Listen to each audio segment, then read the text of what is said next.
Good morning সবাইকে। আমার মর্নিংটা শুরু হয় শুধু আমার এই দুটো বাচ্চাকে দিয়ে।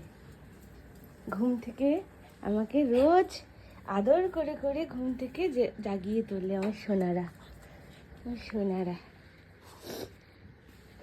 আজকে রান্নার দিদি আসবে না, এই জন্য রান্না আমাকেই করতে হবে। তাই খুব চিন্তা মাথায় আজকে আমার, কি রান্না করব। তো চলো চাটা বসানো যাক, চাটা খেয়ে তারপর রান্নার প্রস্তুতি নেওয়া যাবে। সকালবেলা চাটা সাধারণত আমিই করি, রান্নার দিদি 10টার পরেই আসে। আর একজন ওখান থেকে হুকি মেরে দেখছে। চা খাবে সোনা? জুতো নিয়ে ইয়ে কি হলো? জুতো রেখে দাও, জুতো রেখে দাও। কে চা খাবে? হুসু খাবে না কুতু খাবে? কে চা খাবে? চলো আসো, নাও। 1 কাপ চা খাবে না 2 কাপ চা খাবে? 1 কাপ চা খাবে না 2 কাপ চা খাবে? বলো বলো। বিস্কিট খাবে? চা খাচ্ছি আর ভাবছি কি রান্না করব। প্রথমে কুটুদের জন্য ডিম সিদ্ধ বসালাম, দুজনকে ডিম সিদ্ধ দেবো। তারপর পটল নিয়ে আজকে একটু পটলের পোস্ত বাটা করব। তো এই জন্য পটলগুলোকে ভালোভাবে ধুয়ে কেটে নিচ্ছি, চোকলা ছাড়িয়ে। তারপরে মাথাটা মানে মানে কি বলবো, পটলের দুদিকটা একটুখানি 4 ভাগ করে কেটে নিই। পুরো পটল পিস পিস করবো না, তোমরা দেখতেই পাবে। 4 ভাগ কেটে নিয়ে তারপর পটলের পোস্তটা বসাবো। এখন রান্না না করতে করতে এমন হয়ে গেছে যে কি রান্না করব, মানে রান্নার কথা শুনলে যেন মাথার মধ্যে আমার বাজ পড়ছে। না, এত বাজে অভ্যাস হয়ে গেছে। ঠিক এরমভাবে কেটে নেবো, দেখো পটলটা। তারপরে প্রথমে পোস্তটা দেবো। পোস্তটা দিয়ে তার মধ্যে কাঁচা লঙ্কা, এটা কাঁচা লঙ্কা দিয়েই হবে সাধারণত। তার মধ্যে কাঁচা লঙ্কা দেবো। তারপরে 2 কোয়া রসুন আর একটা ছোট্ট পেঁয়াজের হাফ পেঁয়াজ। একবার এরকমভাবে করে দেখো, দারুণ লাগে খেতে।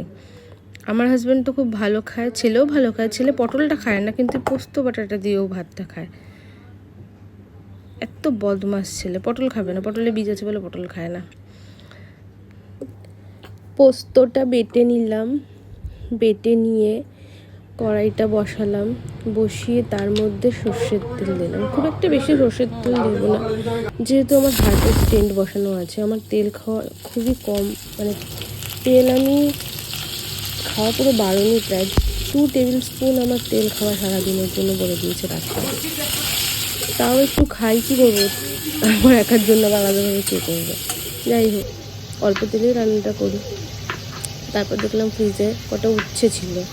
উচ্ছেগুলো ভাজাভুজি খাওয়া বারণ, তবু উচ্ছে ভাজা খেতে আমার ভীষণ ভালো লাগে, তাই আমি ছাড়বো না। তা উচ্ছেগুলো একটু কীরকম হয়ে যাচ্ছিলো, তাই ভাবলাম আমি ভাজা করে নিই। তো উচ্ছেগুলোকে কেটে নিলাম। উচ্ছেগুলোকে কেটে ভালো করে ধুয়ে নুন হলুদ মাখিয়ে ভাজা করে নিচ্ছি। উচ্ছে ভাজা খেতে খুব ভালো লাগে, জানো তো। আমি উচ্ছেটা যখন ভাজি, প্রথমে একটু ঢাকা দিয়ে দিই, তারপরে একটুখানি গ্যাসটা বাড়িয়ে ভাজি। তো উচ্ছেগুলো পুরো কুরকুরে হয়। আর আমি না এমনি ভাজতে তার সঙ্গে কিছুটা খেয়েও নি, এত ভালো লাগে। তার মধ্যে এদিকে পটলটা ভাজা হয়ে গেছে, তার মধ্যে পোস্ত বাটাটা দিয়ে নেড়ে চেড়ে একটু জল দিয়ে দিলাম। তারপরে ঢাকনাটা খুলে দেখি উচ্ছের এক সাইডটা পুরোপুরি মোটামুটি হয়ে গেছে। এরপর আর এক সাইড উল্টে দিয়ে আমি জোরে দিয়ে তারপর কুরকুরি করে নামিয়ে দেবো। এদিকে ভাতও প্রায় হয়ে এসছে।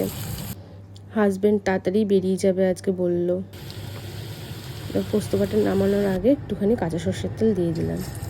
তারপরে কালকে ডালের বড়া করেছিলাম, ডাল বাটা ছিল, তার সঙ্গে কিছুটা পেঁয়াজ, কিছুটা কাঁচা লঙ্কা আর কিছু অ্যাড করে তার মধ্যে অল্প একটু হিং দিয়ে তারপরে ওইটার বড়া বানিয়ে নিলাম।